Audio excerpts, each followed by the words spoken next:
И така, здравейте всички. Това е едно клипче за новия апдейт на Minecraft на 4.2.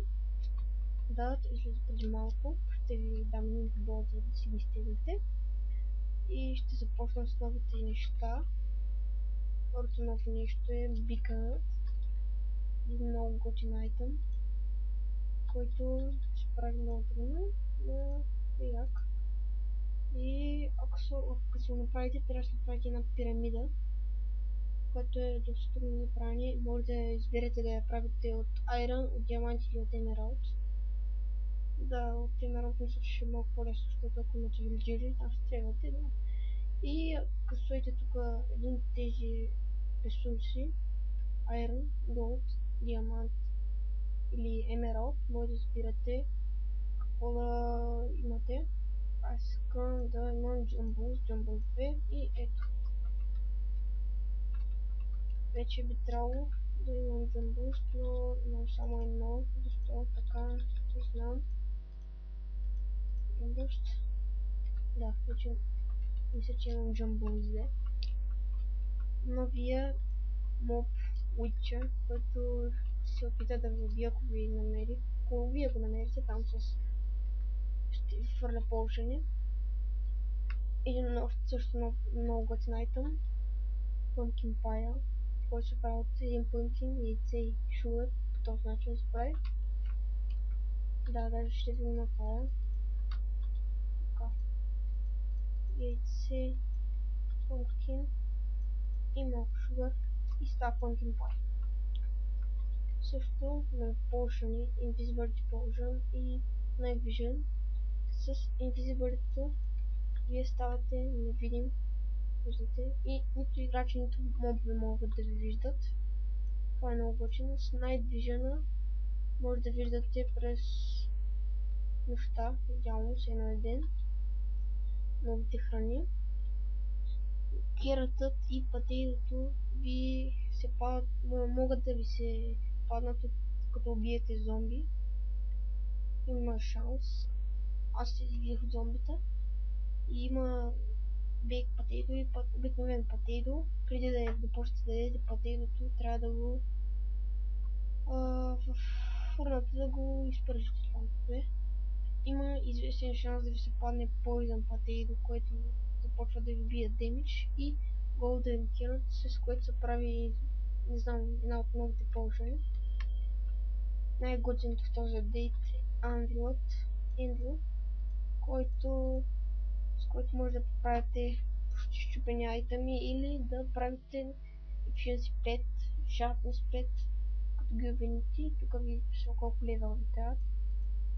Да, и може да промените името. Едно от новите готини неща е, че сигналът вече може да се пресича, мисля.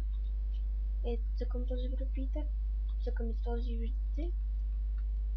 Мисля, че сигналът може да се пресича или нещо такова, не съм сигурен. Да. И още един нов айтъм, също много готин, който 100% всички ще го използвате за Storage Room. Ето това. Item Flame, което може да слагате всякакви айтъми. Да, много е готин. И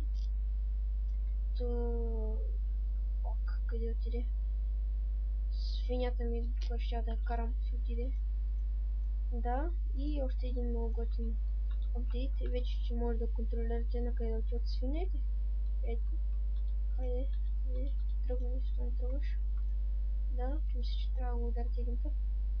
И на където мръдна това Keratin on a stick, то отивам там. Много готин.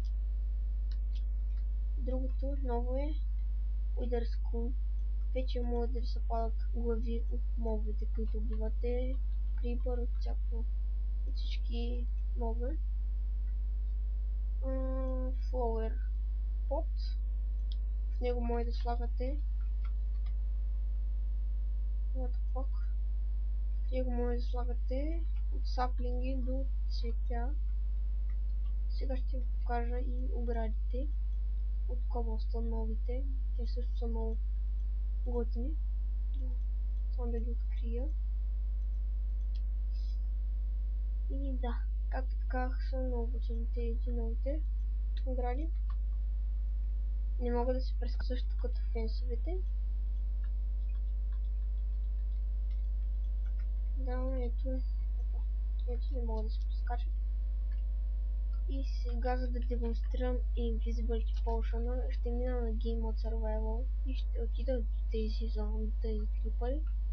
Виждате, те не ме виждат, но могат да ме ударят. Или ми е свършило. Да, виждат ме. Не ме виждат, но могат да ме ударят. И да, много готино. Вече има зомби вилиджери и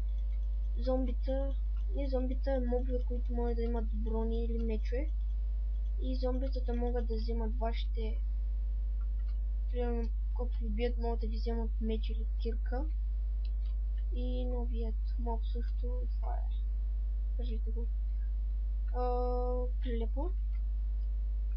Остава тук. Някакъв гличма или бък. Да. И сега ще ви покажа новият бос в играта, който е изключително труден за убиване. Той се прави с 3 Wither Skull, които падат от Wither Skull, които ги има само в Недъра. И чрез Soul Sand. Да, толкова се стига предполагам. И ще направя нещо такова, за да не може да излизат този, как да го кажа, бос, който е много силен. Ето го и него. Много трудно се убива. И новия апдейт, някакви други нови работи, не се сещам. И той излезе. Супер. Да, има вече уден бутон с луд справи, но там мисля, че беше друго. Това е вече като за край. Вече мапа. Цъкате го един път и ви се разкрива целият мап. Не е като преди, трябва да обикаляте. И може да се правят много готини неща. Примерно слагате item frame и вътре мапа и виждате колко е яко. Просто страхотно. Да, виждате. И мисля, че това са вече всички апдейти. Да, това са. И ако ви е харесало, моля, дайте един лайк и напишете коментарче.